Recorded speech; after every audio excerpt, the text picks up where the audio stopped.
Yep. Thank you for joining me today. My name is Stanley again, and today we're gonna be looking into CapitaLand investment, right? This is a company that was actually just restructured not too long ago during COVID, and I've been looking through this company for the past few weeks, and I have to say it's quite an interesting company, but there's also some concern that I have that I wanted to share with you guys as well. Let me just put up the share screen.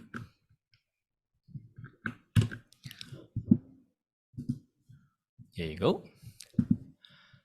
Do let me know if you can see the share screen.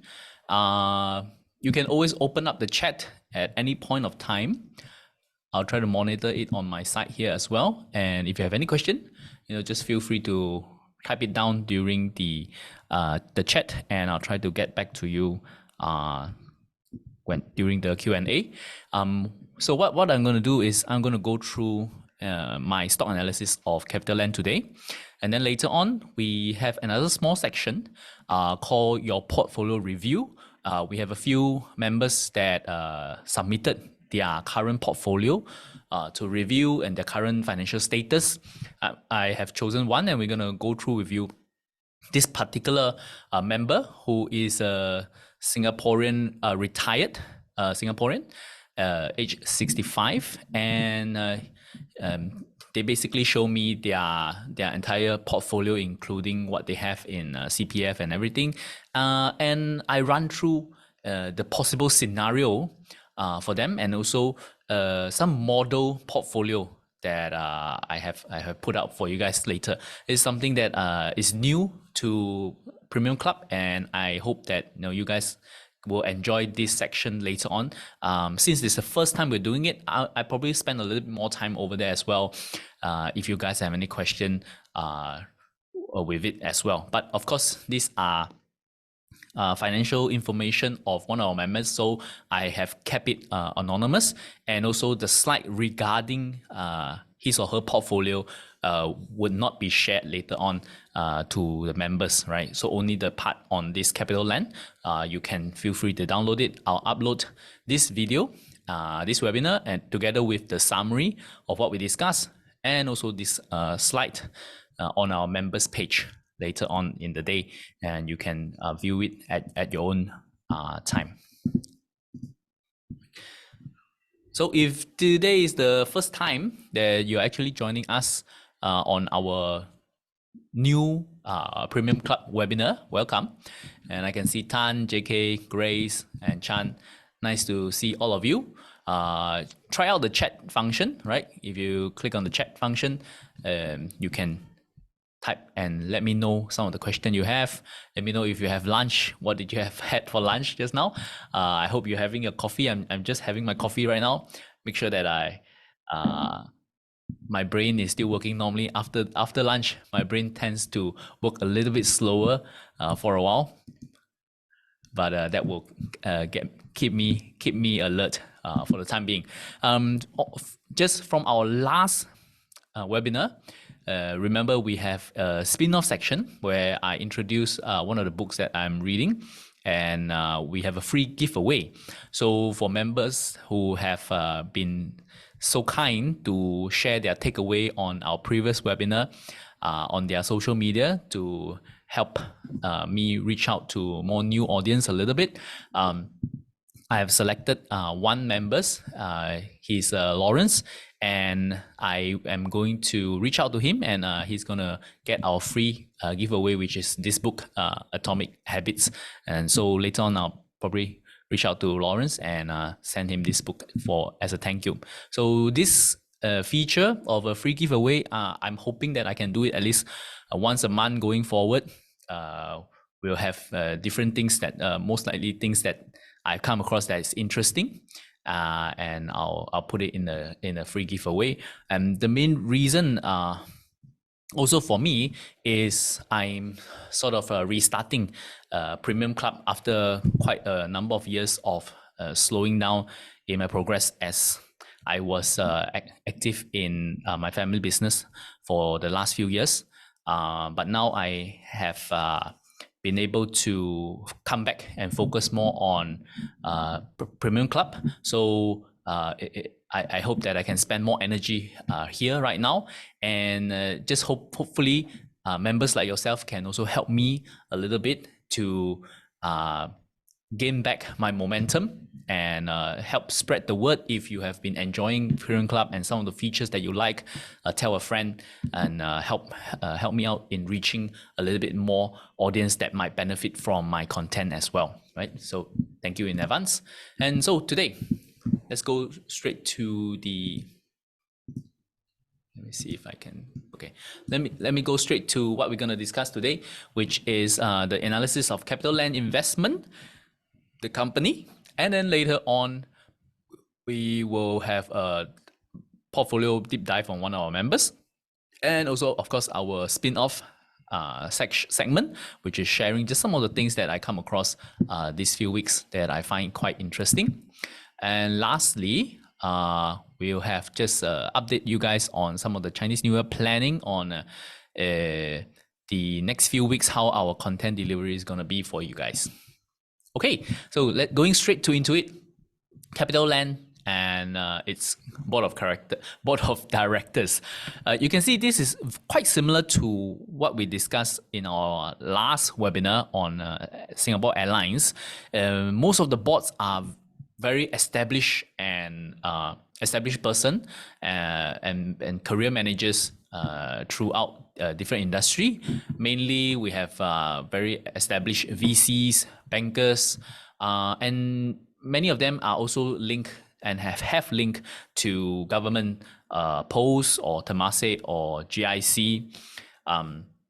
So all those, I see that there's nothing that is screaming out to me of any questionable board members, but I would say that most of them, the way I see how the board is set up, is very well managed to control and to look after and protect the government interest in CapitaLand, right? And especially Temasek interest in CapitaLand. So that's I would say the function of the board, maybe going forward as well. On the side of the management, they have a very, very big management team, and again, very established management. But compared to SIA previously, I would say that there is a wider personnel within the management, like not just people who started their career with SIA and then was in the company for 10-20 years. There's a mix of people coming from different companies, different industry, even some joining them after a stint with the government or totally complete different industry. But all of them have very wide experience and very strong CV, I would say. What comes out interesting for me when I'm looking through all the different members of management is that there's actually predominantly still people from CapitaLand, right? People from CapitaLand, and from their merger from Ascendus Singbridge, actually only a few of the top management has linked back to Ascendus Singbridge. So pretty much the CapitaLand management is still intact after their latest restructuring. Their Chief Operating Officer, Mr. Andrew Lim, was their previous CFO actually before the merger.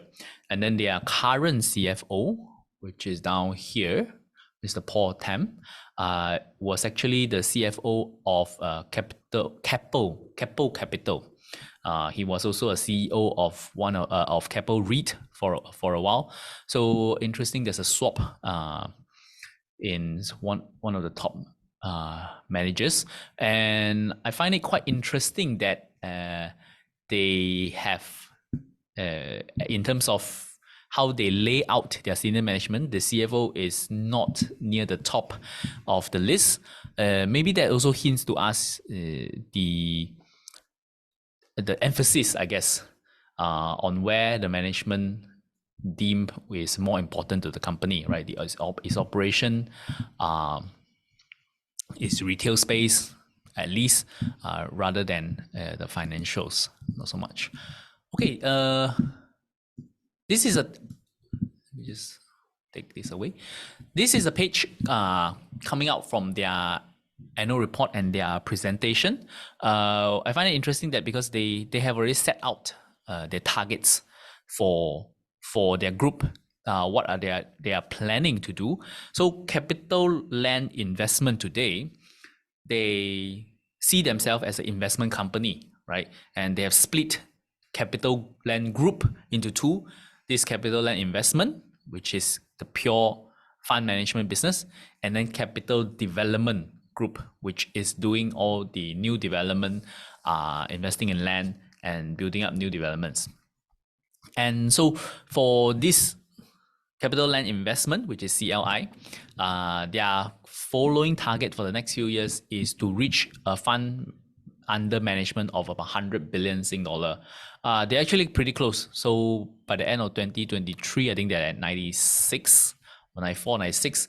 So they're en route to reach this target. They want to create at least 500 million of fund-related earnings, right? Their revenue coming from the funds. Not there yet. Actually, it's quite far away from, I think it's around 200 plus to 300 million in fund-related earnings right now. And this one is going to be volatile and depending on the market, how the market is, right? But their target is reaching 500 million. And also, this is interesting, and I don't quite understand why they need such a target, which is a 3 billion annual recycling target. So they want to divest some property and then invest some property of around 3 billion every single year.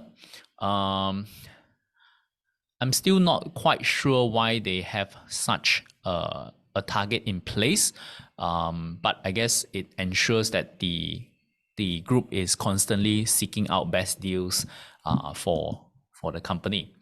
Another point I wanted to highlight out is actually a page coming from their share performance plan. So these are their performance share ESOS for their employee, and I guess the top management, and some of the criteria for them to get a performance share plan is dependent on these few things, right? Their total shareholder return on the group, and how their shareholder return compared to some of their peers, the average ROE of the group, and also a sustainable target, which is carbon emission reduction of the entire group.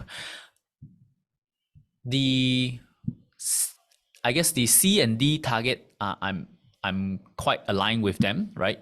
Sustainability has becoming more and more of a important part for all the MNC, and I think there's no way around it.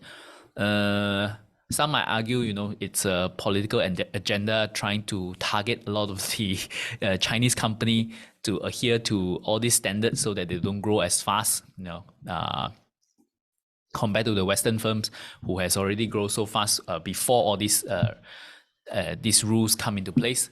But that's story for another day. But I do have some problem with their target A and B, which when I look through their definition of total shareholder return, it actually comes down to basically share price.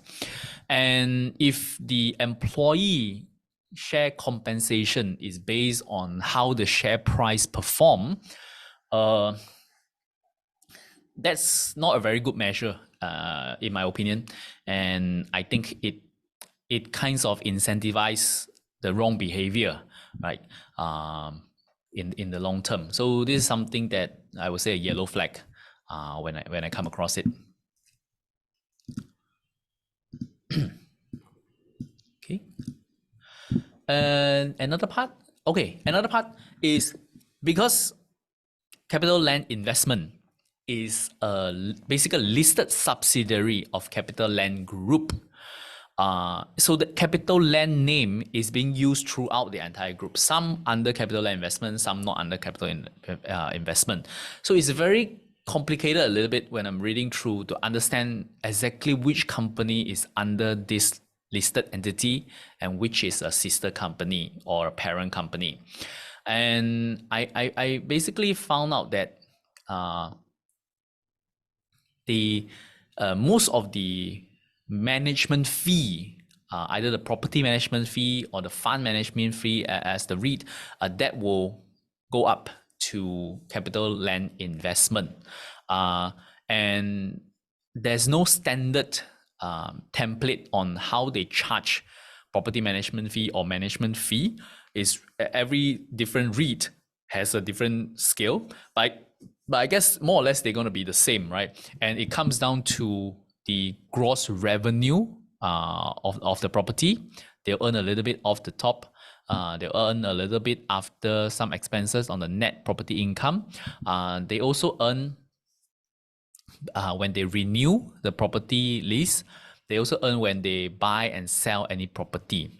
And typically there's going to be a performance component as well. If you read at the bottom here, there's going to be a performance component, but they don't specify what exactly is the target to hit the performance.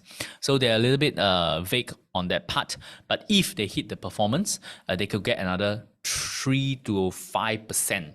From all the different REITs that they have, they earn about 3 to 5% again of the net property income. So all in all, in a very, very good year, they could potentially earn up to 10% of the net property income of a particular REIT that they have.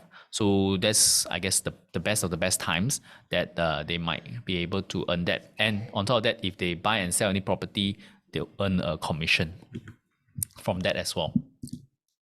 Okay, so that's some of the targets that the management set up. But what exactly is the business of CapitaLand Investment? Going forward, I'll just call it CLI. CLI. I spoken a little bit about their history on how CapitaLand came to be. That's on my YouTube channel. So if you have not watched it, you can check it out later. Just as a summary, the company is actually a combination of two government-linked company. One is DBS Land. When DBS was set up, they also have a property arm that got divested, and then it merged with Pidemco Land, which is one of another Temasek holding company that was doing a lot of URA development. So they merged together to form CapitaLand. And after that, CapitaLand, again, in the last 2 years, got merged again with Ascendas Singbridge. And that's the current business right now. And they make money from a few things.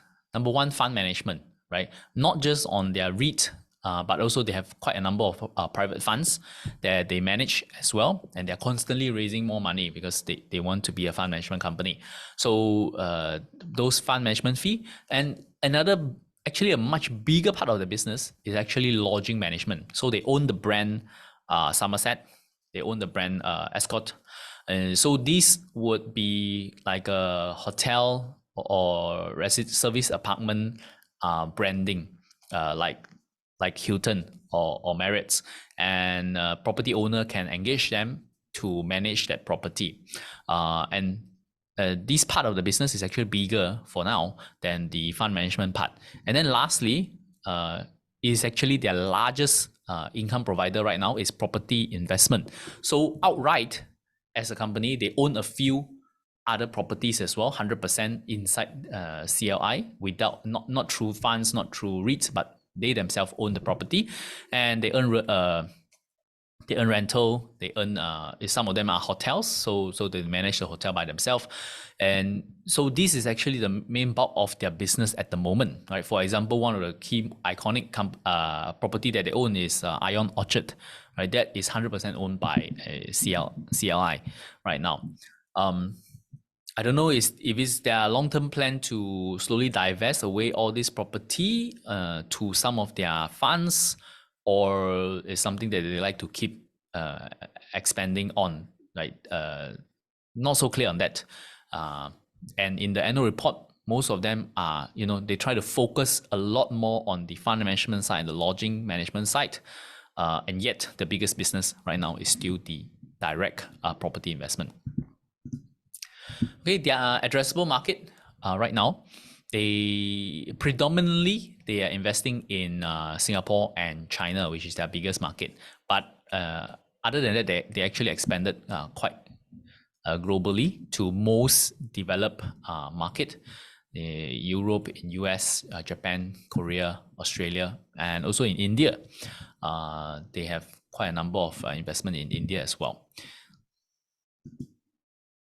So this is a basic summary of their portfolio, which this includes their directly owned property, those through their public funds, and those through their private funds. Public fund meaning the REITs. They have 6 REITs under them. I can go through with you later.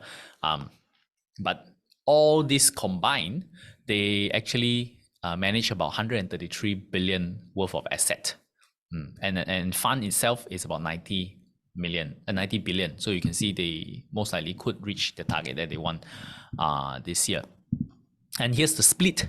Here's the split mostly in Singapore and in China, and mostly in retail, lodging, and new economy. Basically, they term new economy as in anything that is logistic, industrial, data center, self-storage, but most of them would be logistic hub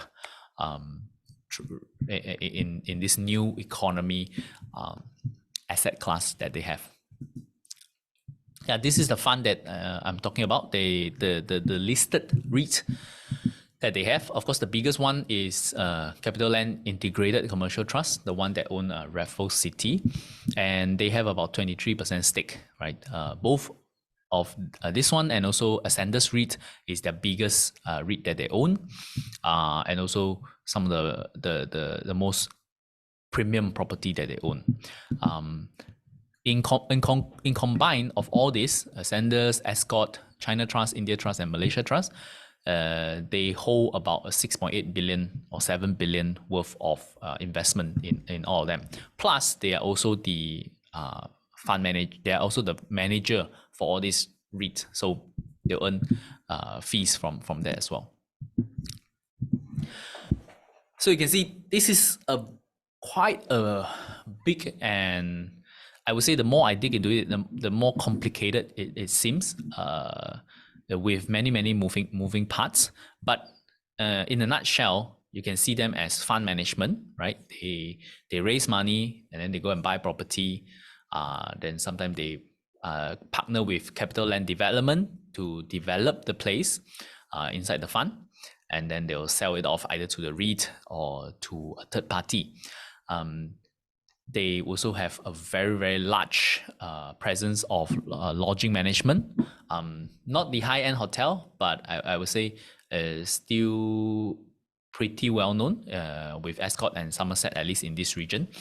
And also, the last part is their own property investment.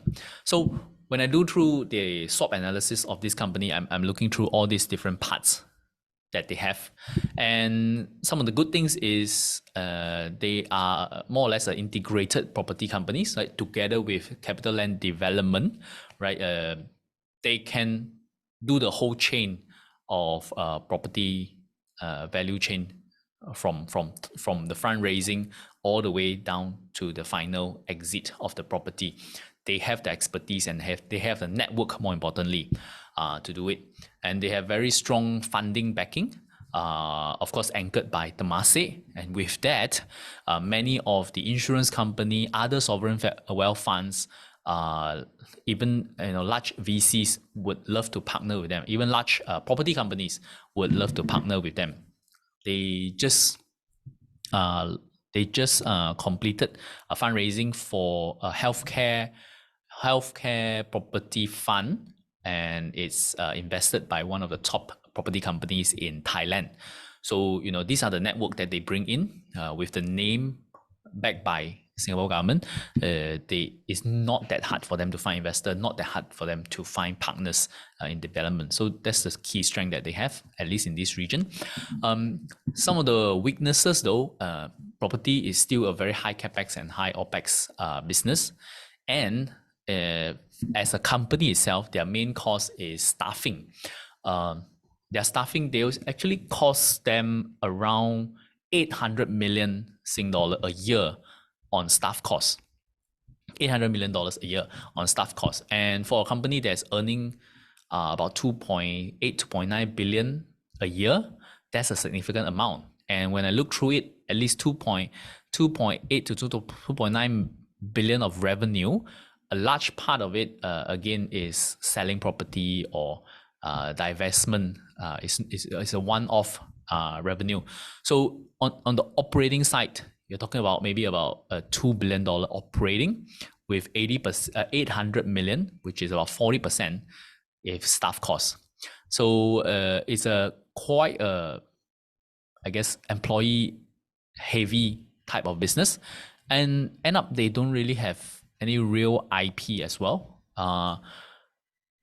Yes, they have money. Yes, they have backing and network, but you know, truth be told, it's not that different, you know, to another large property company or another government-backed property company. If they come to compete together, there's no real advantages of being CapitaLand. The brand name as well is not significantly strong in the global stage, especially in their lodging business, right? They're not Hilton, they're not Hyatt, and they tend to service, I guess, the second and third tier type of lodging facility. Okay, and also the part where they have been investing into the new economy, your logistic, your data center hub. They term it as new economy, but as an investment company, they might be a little bit late to this. I don't know how aggressive they want to be in this sector, but you know, it's not something that was just in the fab in the last few years. It has been around for a long time, and if they are just coming into this industry in a big way, I'm not sure that the risk is certainly much higher right now, or they might be a little bit late to the game as well. So that's some of the weaknesses. Some of the threats is the property market still is not controlled by anyone. So the ups and downs of property market, they cannot control. That's something that could be a threat to them if there's a crash, a major crash, especially what we're seeing now in China, that could have some spillover effect.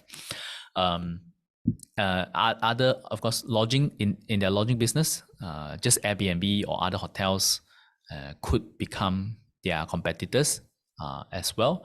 And as you know, in the future, we'll see more and more Chinese brand hotel chain coming out of China. That could become a real threat to them as well. You know, as all these hotel chain from China start to diversify away out of the country. And there's also a threat of just the problem of scale, being that they are in a physical asset type of business. They're already biggest in Singapore, so the bigger that they go, they will need to take bigger and bigger deals, and it can become quite hard for them to grow significantly.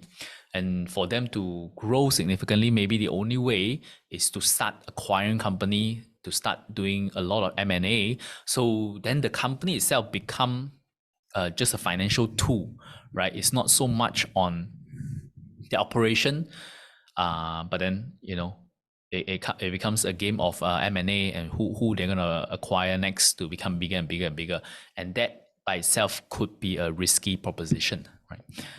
But opportunity side could be interesting. They have just acquired another lodging brand. That means kind of signal to me that they want to bet on the growth of tourism, or at least the recovery of tourism. That could turn out pretty good for them if it's true and if it's sustainable in the long term.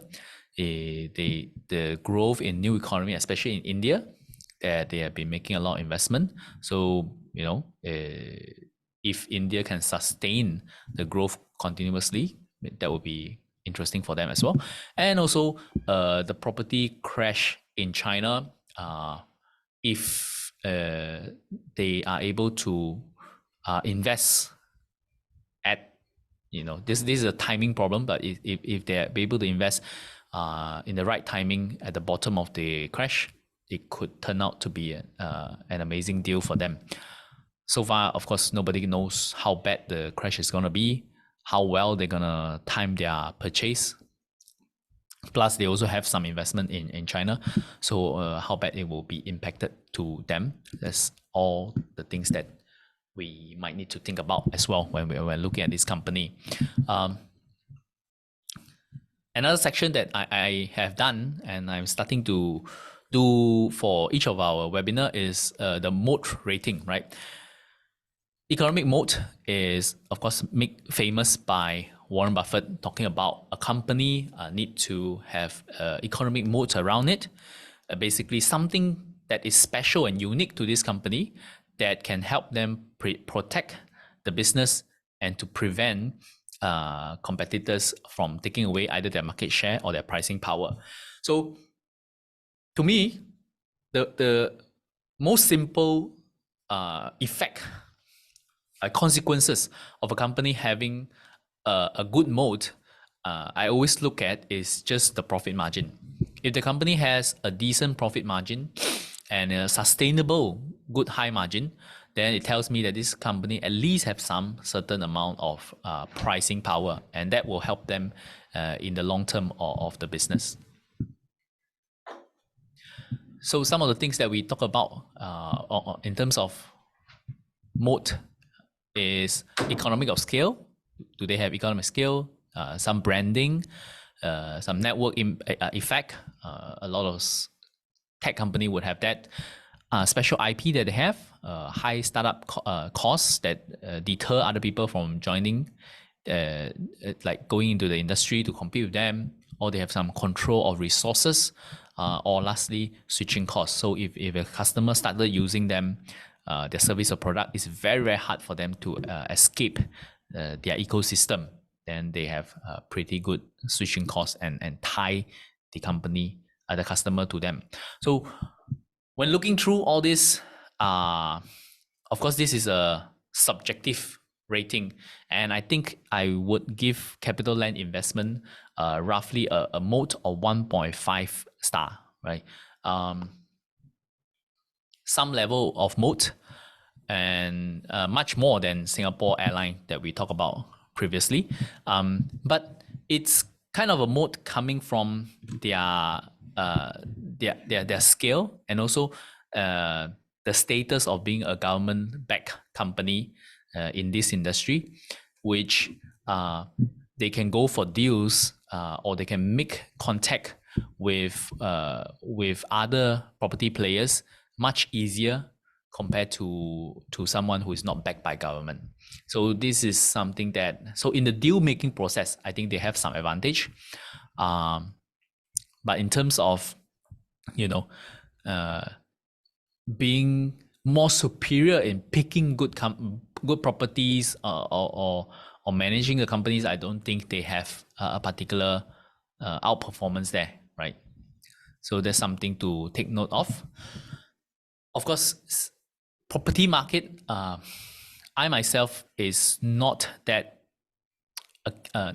keen in investing in property companies, and it comes down to some of this risk, which is the property market is something that we cannot control, and when it crashes, it can go very, very fast, mainly because of the whole industry is fueled by credit, right? So when the credit is squeezed, when something happened to the credit, or when the creditors, the bankers start to turn off the credit access, the property market can turn very, very fast.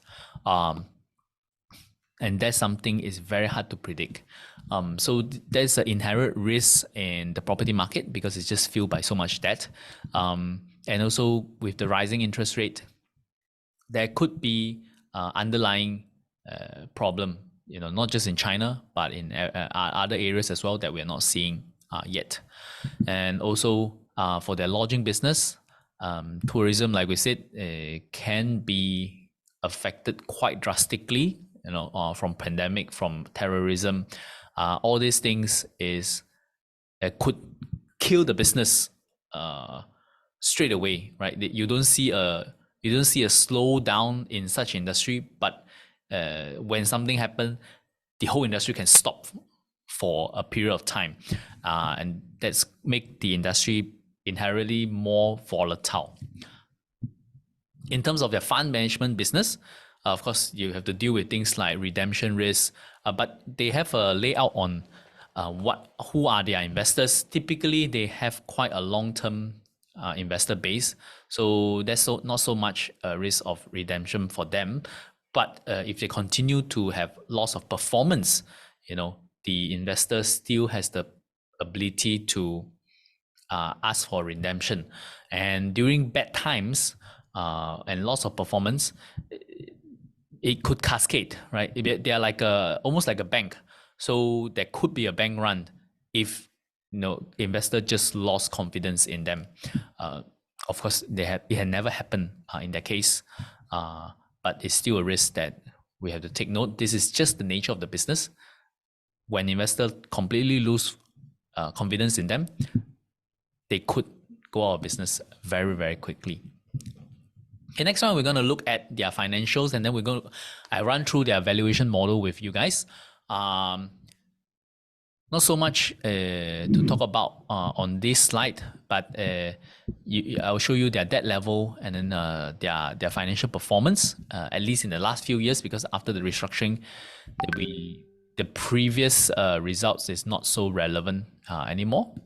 And then so here we have the segmental revenue of them.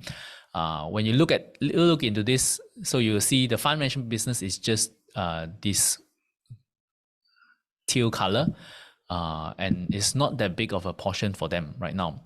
The main part of the business actually still coming from this real estate investment business. So their investment business from property that they own directly is the big part of it, and then gains from their property. From the geographical, Singapore, of course, is still their biggest business. They have quite a big asset in China, but China is not so profitable for them, even with such a big asset base. Just the nature of the industry is so much, the nature of the market is so much more competitive, right? So it's not so easy to earn the level of profitability. So they have, I guess, a certain moat in Singapore, but outside of Singapore, it's a free-for-all market. Not so much. It's going to be harder for them. This one not so important for us to look into. And the other part, so if you can see their management business side of revenue, you can see that they earn from listed funds, from private funds, but a big part of it is actually the lodging business and property management. So it's almost split half on the fund management part and the property management part. Okay, let's look into, let me share another screen. So far, everybody is good on the explanation. If you have any question, pop up your chat icon, and you can share with me some of your concerns and some of your questions that you might have. Okay. Is it this one? No, CapitaLand. Okay. Let me zoom it in. Okay, so from that, I have done a discounted cash flow model, and this model I will share with you also, so you can change whatever assumption that you have, which is all here, all the assumptions, and you can play with it to see what you end up with. But I would say from my assumption here, I have already put in relatively aggressive assumption. Mainly because their earnings before interest and tax are on their books is actually just around 700 plus million. Okay, 700 plus million of earnings before interest and tax. But I give it a much higher number here because a big part of their profit is actually coming from their associate and their joint, not so much joint venture, but associate, which meaning all the REITs that they own. Some of them are deemed as just associate and not subsidiary, and so is reported below the line. So if we add all those roughly back in, and they don't have a long track record after restructuring, so this is just a best guess from me. And from that, if I assume that the company can still continue to grow roughly at 10% a year, which is actually quite a high number for CapitaLand investment. And then after that, their perpetual growth rate that I give them is 4%, maybe in line with either the inflation rate or slightly above the inflation rate of Singapore, with the tax rate that they have, the debt ratio. So I assume that they will always have 33% debt ratio, which is 33% over total asset, right? So one piece debt, two piece equity on their funding side, which is in line to what they have now. Cost of equity, what you can do, a few things. If you're going to be very, very academic, there's a CapM model and things like that where you can actually calculate the theoretically correct cost of equity for a company. But for me, typically cost of equity, I see it as an equity investor, what's my required return? So that's my cost of equity when I do valuation of a company. So if I assume that this company, I want at least a 10% return yearly from investing in it, what is the price that I should be buying the company at? And this will come down from my valuation of the company, right? I want to buy when the valuation is below what I have given the company based on my assumption, which is a 10% return for myself. This is just their cost of debt. From the annual report, we get it as about 3.9%, which is very low for them at the moment. And I guess being linked to the government give you better access to debt financing, and that's a very, very good deal. And then we just put in the return on capital in either the high growth rate and also the stable growth rate. This is basically just used to calculate the reinvestment rate. So every amount that they earn, the cash flow that they generate, how much am I assuming that they will be reinvesting back into the company?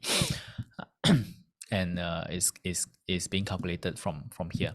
Even if we don't want to put this, we can just put in the reinvestment rate by ourselves here.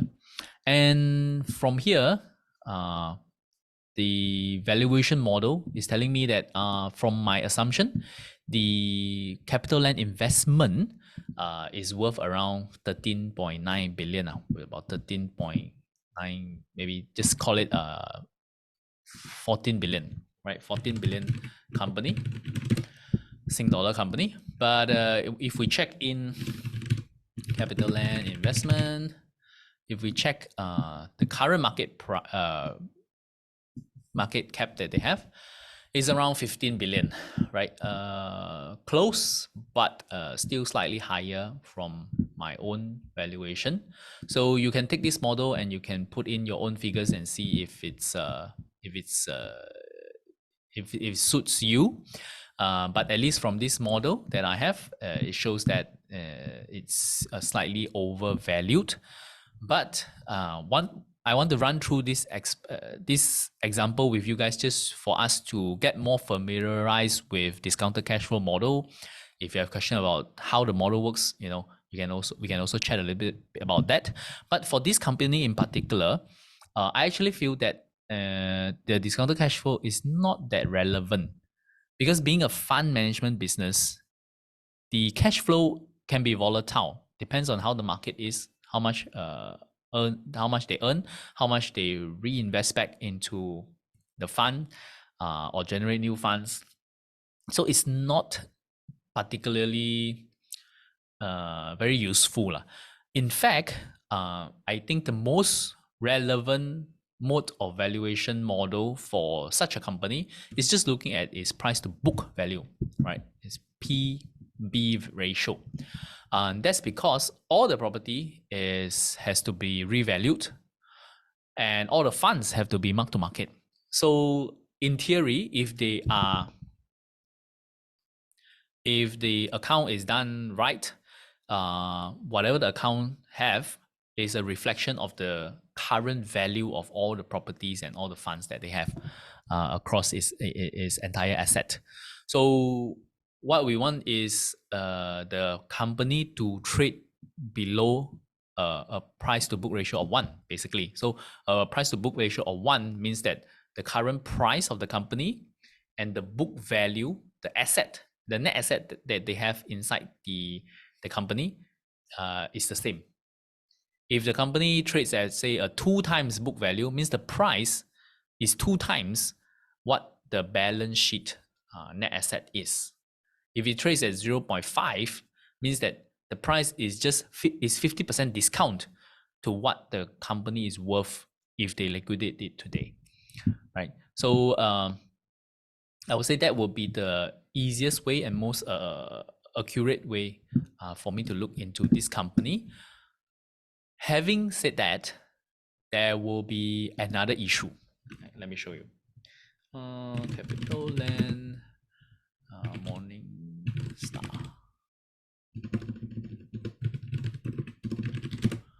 There will be another issue. Oops, this one. The issue is because the property valuation and everything is marked to market. Marked to market, it's a nice term, but it actually has to do with a lot with the assumption of the management. So the management still has some leeway on how they want to price their property. What discount rate, what cap rate they want to use, how they want to tweak that a little bit to come up with different valuation model for each property. So if the management want to be more aggressive, they can do it. They have some leeway on how to boost up on their books, at least the value of the company, the value of all their properties. That's doable. And then this points back to my point that the management compensation is linked to the share price of the company, which I think is a wrong incentive.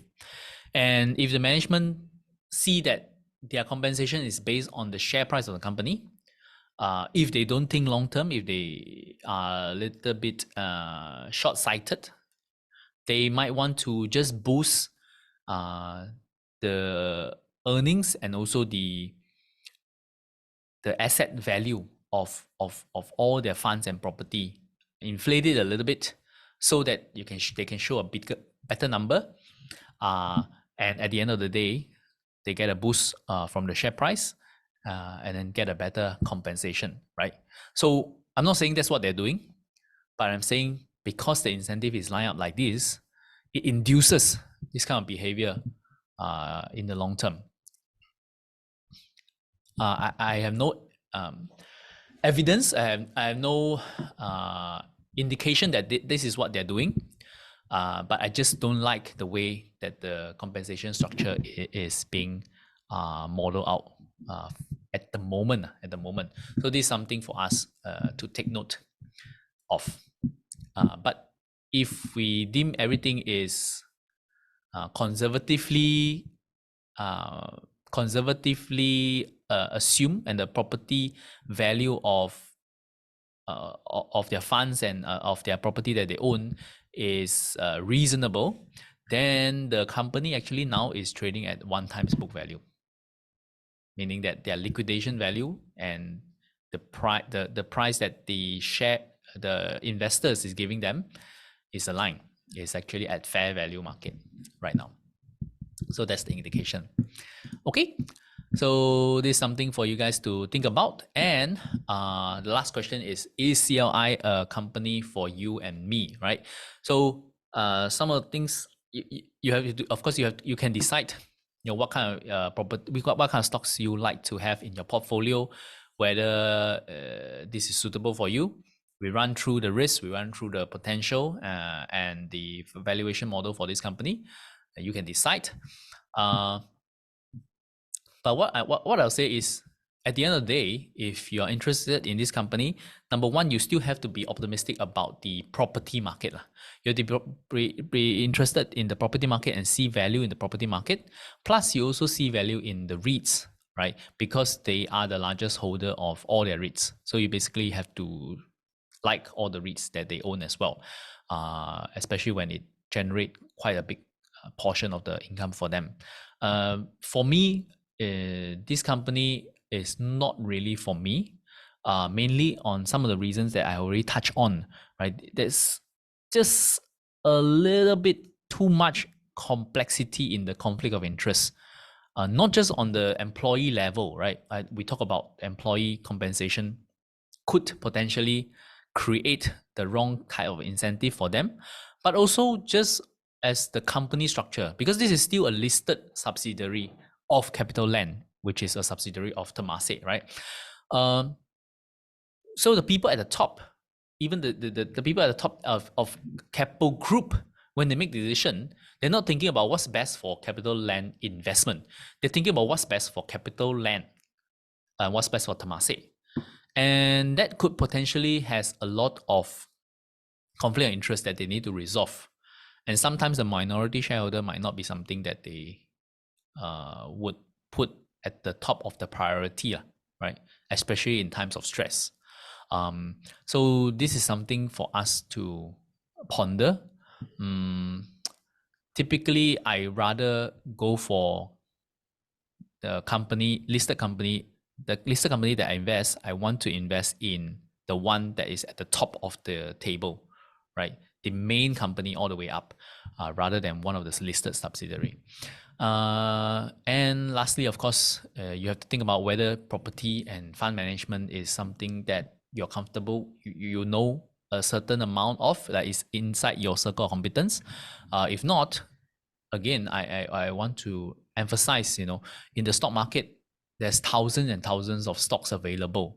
And yet all we need is, 10, 15, 20 stocks to create a wonderful, wonderful portfolio for you.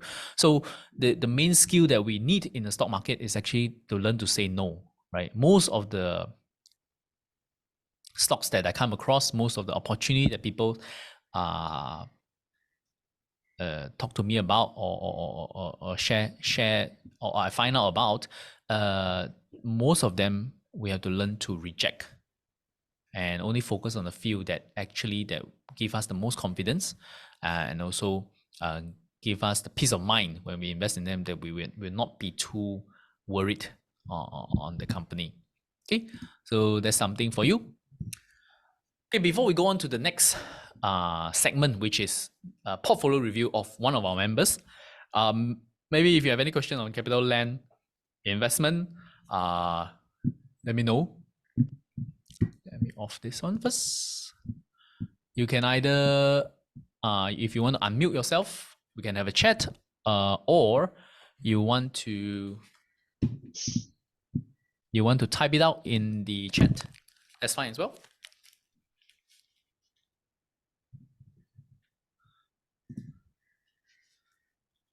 Everyone okay with it?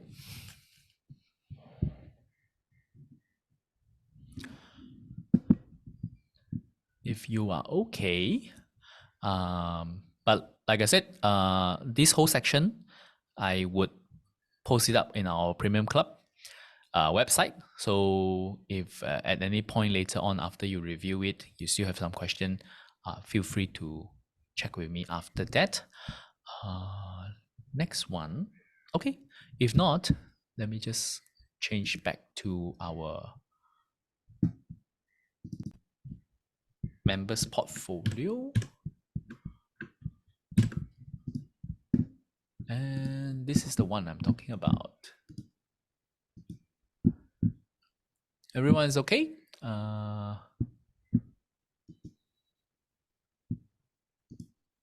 Can give me a thumbs up if you're okay. Hey, how do I do it? Yes. Hey. Oh, that's just the skin tone. Yes. Okay. So we have a submission. So if oops, just talking about this one first. I will set up a Google form for everyone.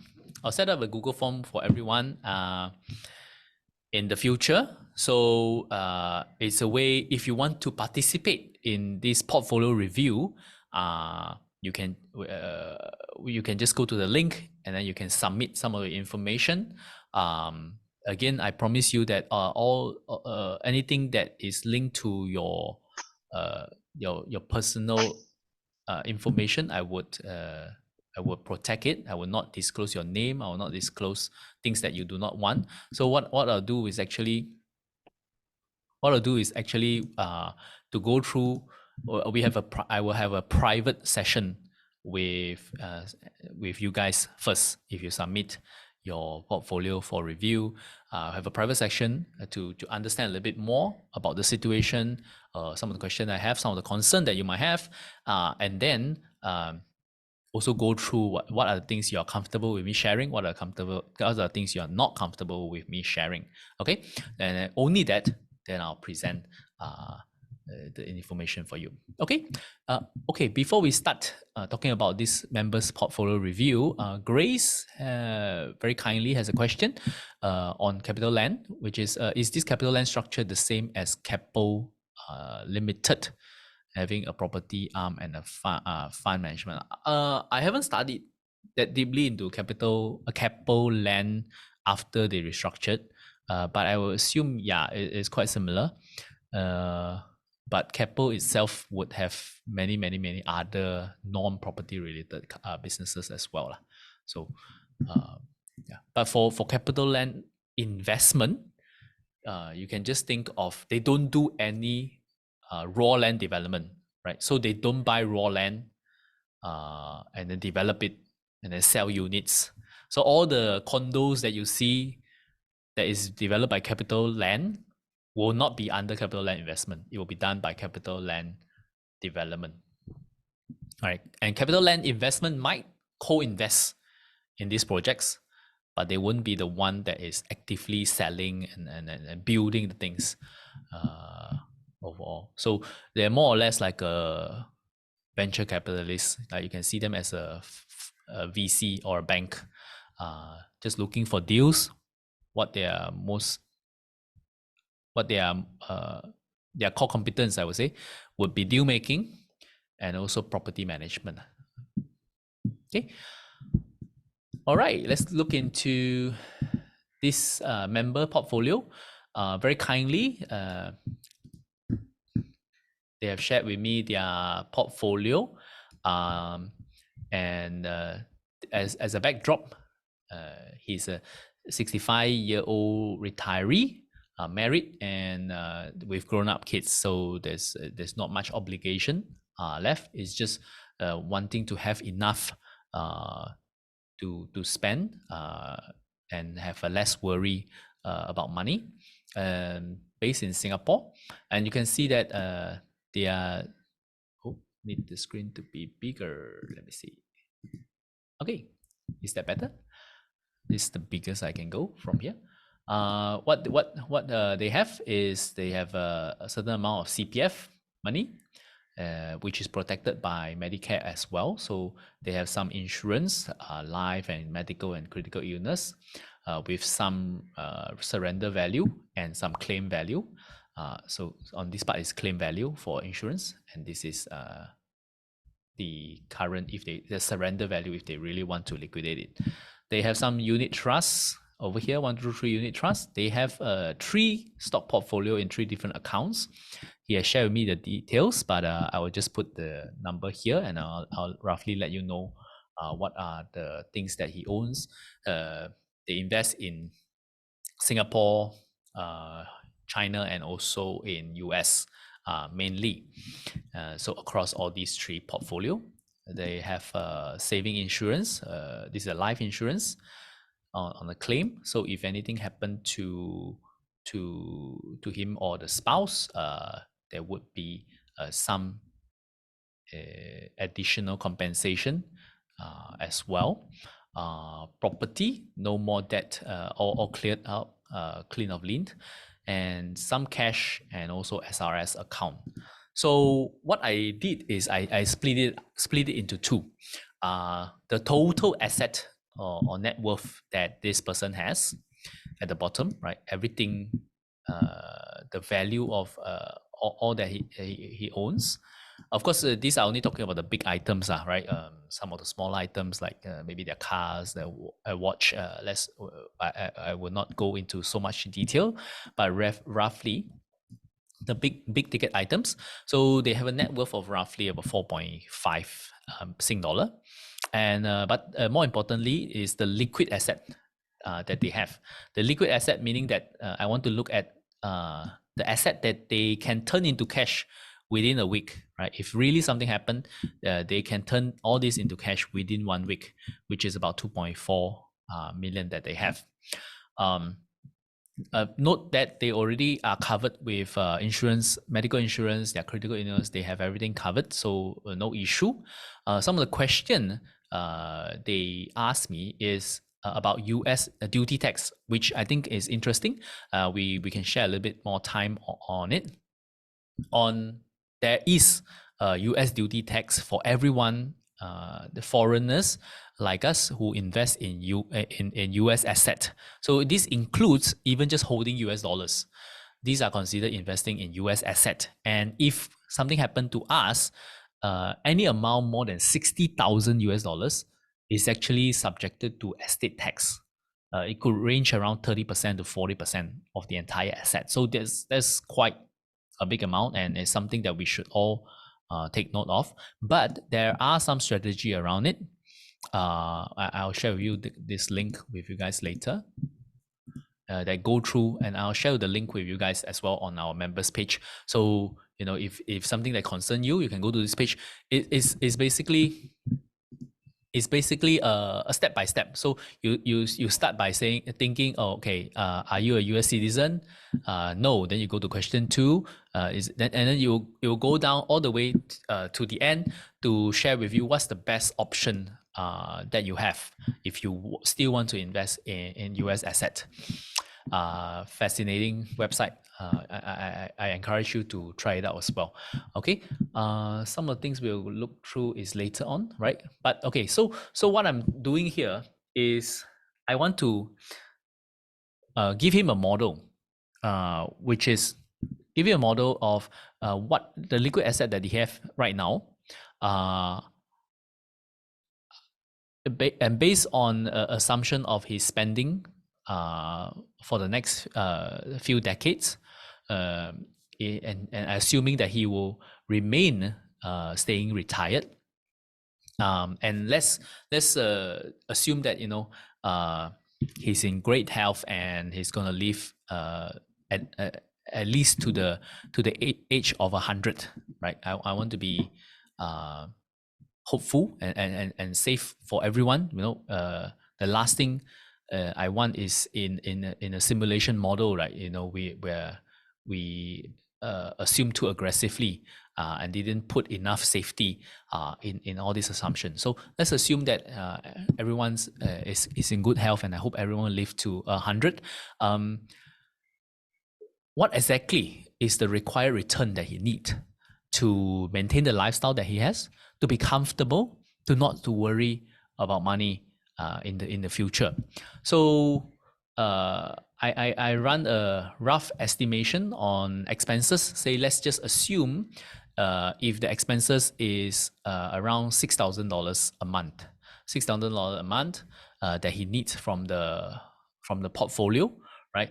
This is excluding anything coming from his CPF or some of his saving insurance that will give him an annuity or maybe rental from the property if he wants to do it in the future. So excluding all those, if he just wants $6,000 a month from the portfolio to fund his lifestyle, and then this amount would be subjected to inflation over the long term of inflation of roughly about 3% a year for the next 35 years, right? Until the rightful age of 100. That means he need to spend $4.7 million over the next 35 years. So now with this asset of 2.4 million liquid asset only, let's not talk about all the illiquid asset, right? Those are bonus, and those we treat it as just the safety cushion for him. The simulation that I came up with is here, right? Assuming that if his portfolio is just earning a return of 6%, but every year he need to spend this amount. So I'll minus this amount, and then the rest would compound at a 6% growth rate on average. If the portfolio still can earn 6% on a long-term basis, you can see that his wealth doesn't decline, right? As he age, the wealth actually increase. So that's a good start. So if his portfolio can earn 6% for the next 30 years, it's actually a pretty good target to have. So let's have a different scenario. If the portfolio can only earn 4%, right? This might be a portfolio of just pure bonds that just continue to earn only 4% a year for the next 30 years. You'll see that it grows, but then after a while, because inflation catch up, the portfolio will decline quite rapidly in the last 10, 15 years. And until at the age of 100, there's some negative amount, right? And that's actually fine. I think that's fine if someone has a philosophy of maybe dying with zero, right? This is actually a concept that I personally quite adhere to on a personal level. And if that's something that you want, and since there's already some buffer coming from the other things on the non-liquid asset, this could be a very well a simulation that he can be comfortable with, right? If he don't mind seeing that the balance of his asset get dwindled down lah. But if he's comfortable with that, even a target of 4% portfolio is actually it will suffice.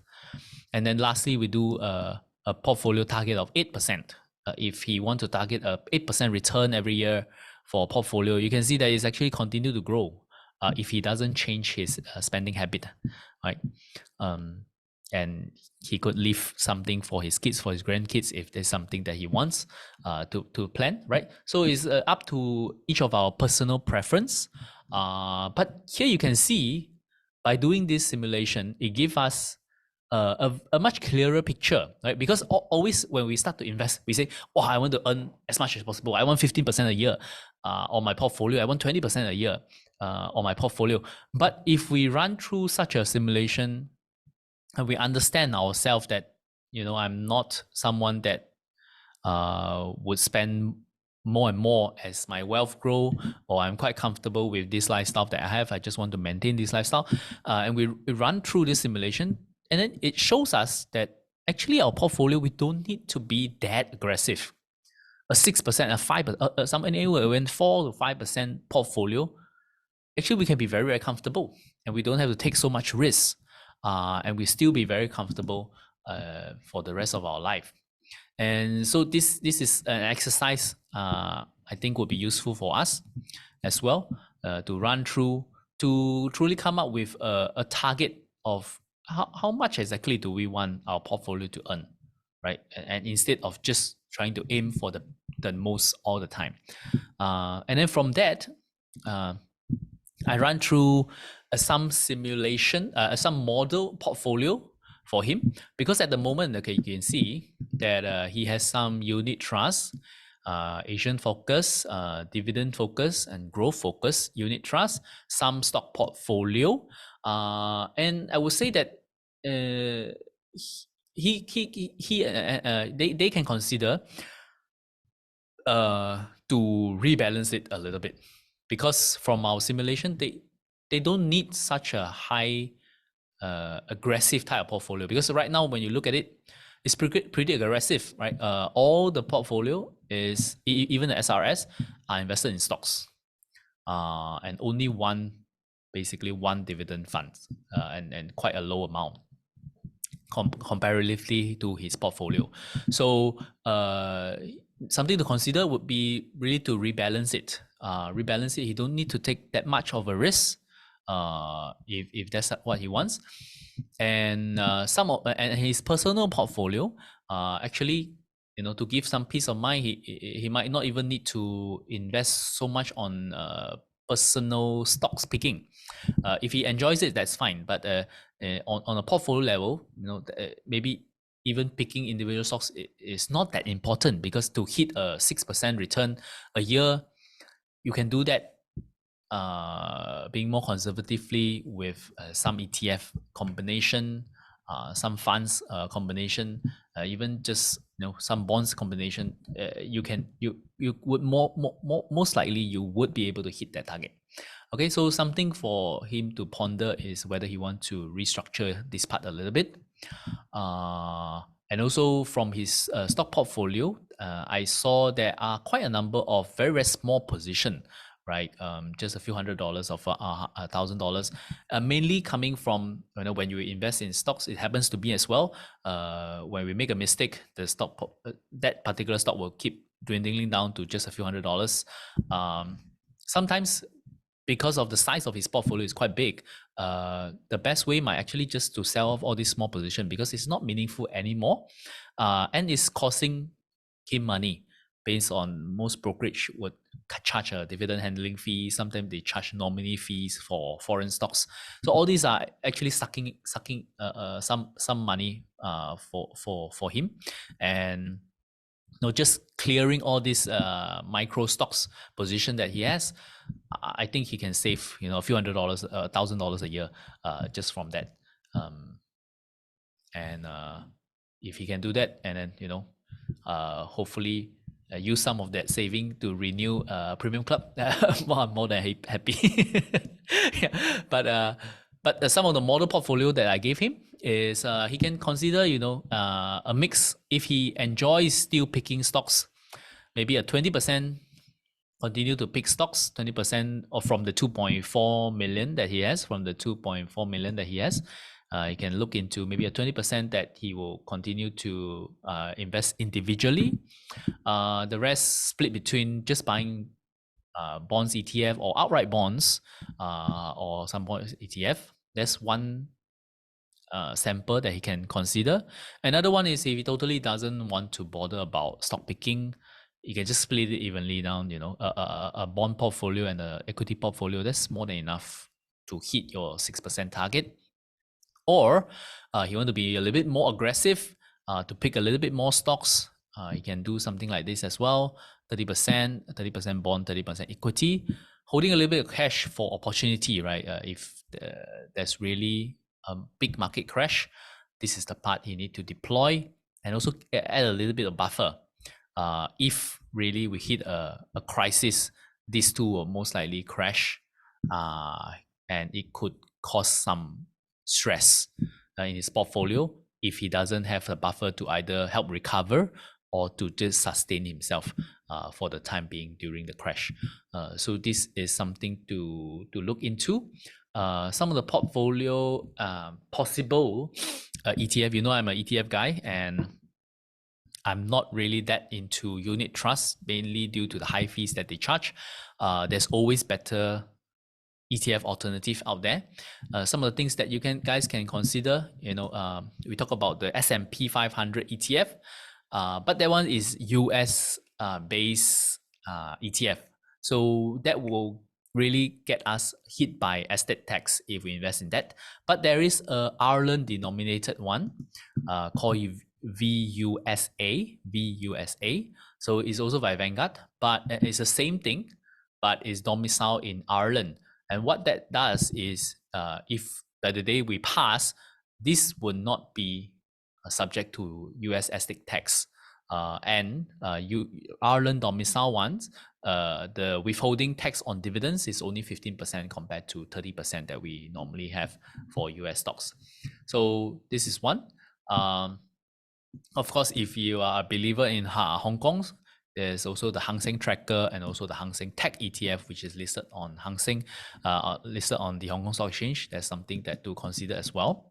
I have one, which is this one, 9010, which is a Hong Kong ETF that is tracking the MSCI Asia ex Japan, right? For us over here, I think it's quite common for us to be market by unit trust people on investing in Asia ex Japan, right? So this is actually the equivalent ETF that they have listed in Hong Kong. You can buy it on there's three, because you can buy it based on US dollars, which is 9010. You can buy it based on Chinese renminbi, which is 83010, or you can buy it based on Hong Kong dollars, which is 3010. So all this is something that we can look into as well. Yeah, so a pretty interesting portfolio that he has. There's also some interesting bond ETF out there. Mainly these two that I found in Singapore, the Nikko AM one, either the ABF Singapore Bond Index or the Singapore Investment Grade Corporate ETF. All these listed on SGX, and you can see their weightage, government-linked companies, Temasek, bonds, and duration I quite like, which is the duration is basically the bonds, how long the bond till maturity is about 6 years. So it's still okay. I'm quite against buying long-term bonds right now, mainly because the yield curve hasn't really normalized. So the long-term yield and the 6 month yield is roughly similar. So there's no point for us to really invest on such a long-term bond. And this one is just a pure buying Singapore government bonds, you can see. And you still get a good 2+% yield, I think, almost 9% yield, almost 3% yield. So, if you want more safety, a 3% yield from a fund which pay out the dividends, pretty okay. This one will push your yield to roughly 3+%. Maybe in the future can be to 4, depends on the interest rate. But also something to consider. But he mentioned something that I just want to highlight. Is he was marketed a fund called the PIMCO Income Fund, and he asked me to take a look at this, but I would say I don't like this one. So I think the one that he was talking about was PIMCO Income Fund, this one. I don't really like this one for a few things. The management fee is 1.45%. That's huge. That's huge for especially a bond fund. A bond fund taking away 1.5%, that's 30% of the profit all gone. Plus, I don't know if I have the fact sheet out. I don't have the fact sheet printed out here, but I looked through the fund fact sheet. Oh, here. It's not good news. Because they are mostly investing in quite long duration bonds. You can see 30-year bonds, 30-year bonds.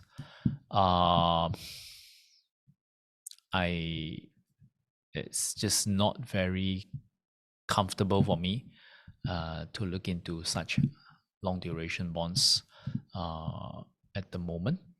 And I'm sure they rotate it or what, but the fee is just too high for a bond fund. I think you can. For me, it's not really for me. Okay. Yes, so I think roughly that's the review that I have for for him and also for the benefit for all you guys. So if you like something like that, if you don't mind sharing some information about yourself, and you feel that you will benefit from something like this, you can also submit your portfolio, and we can have a chat personally in private, and also hopefully your case study can help our other members as well. This is something I hope that I can do for the long term, in sharing real life cases and how we can navigate it through it together. Of course, at the end of the day, um, what I'm doing is just giving suggestion, uh, and I hope it just gives you a clearer clarity. I'm not telling you guys what to do, but rather just some clarity for you guys to see what's the best option out there for you, what what could be the option out there for you, and doing simulation like this one on giving you a better understanding on exactly what is the portfolio target that you should be looking at. Not all the time that the higher is better. Okay. I hope you enjoy that little session that we have. I certainly have a great time just digging up possible options to help him, and also looking through different scenario for them, and to see what could be the most beneficial option for them going forward. So I hope you enjoyed that little session. And now it comes to just a quick last session that we have, which is, let me see. Okay, which is our spin-off session. Our spin-off session this week is actually a podcast that I'm a podcast nerd. So every time I'm driving, I would be listening to some podcast or another, or sometimes when I'm alone, I'll be listening to some podcast. And this is actually a podcast, a 6.5 hours podcast that it took me about 2 weeks to finally finish. And by this famous podcaster, he's on YouTube as well. So if you're more of a visual person, you can actually see his YouTube. But if you're more of a audio person like me, you can search Lex Friedman. He's able to interview just about anyone in the world. He interviewed presidents, Elon Musk, Mark Zuckerberg, Bill Gates. He has interviewed all of them. And this particular one, I find it extremely fascinating. With an interview with Matthew Cox, who is a professional con man, and he ran a mortgage fraud throughout most of his life, and he goes into extreme detail. And this Matthew Cox is quite a good storyteller as well. So throughout the 6.5 hours interview, it's mostly him talking and just Lex listening. But I never was at a point where I feel it's dragging on too long, or I feel that I'm going to switch channel. He's that captivating, and I think that's one of the key reasons why he has been so successful in his bank fraud, because he is really able to convince people on running the scheme with him, and he lay out exactly how he's doing it, how he improve on it, because of course everything starts small, right? How he's just starting very very small as a mortgage employee, just trying to change the number a little bit to get the loan approved so that he can get his commission. But then from there, it's a slippery slope of how he compound it, how crime really compounds as well. He just go bigger and bigger and bigger and bigger, starting his own mortgage fraud company, and then having partners around and running all the scheme. And it's just a fascinating listen. So if it's something that I think you guys might find it interesting as well, especially in the times now, in in our times that scammers are everywhere, and it's good for us to educate ourselves on how criminals think, and also how we can protect ourselves against all these things. But one line that he mentioned in his podcast, which I find quite fascinating, is that there's no honor among thieves. You got to listen to the podcast and you understand what he means by that. But it's definitely quite a fascinating interview, and I would say one of the best that I have ever listened to. So something for you guys. Okay, so that's about it, and I hope you like such the format that we have laid out for you. I really hope to engage with you guys more, and I would love to hear your feedback on how you think this webinar is laid out. Do you like it? Which are the parts you like? Which are the parts you don't like? Which are the parts that you hope we can add in as well? I love to hear from you guys, because I hope that I would be able to rebuild up Premium Club again.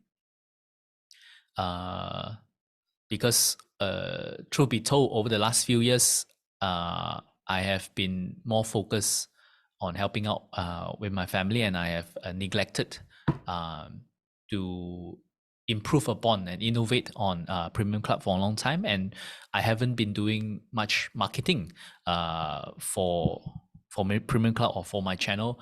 And after the COVID crash, there is a huge drop off in interest in stocks and a huge drop off in members. And members now, like yourself, who is still with me, are really long-term investors, and people that all of us here truly thinks alike.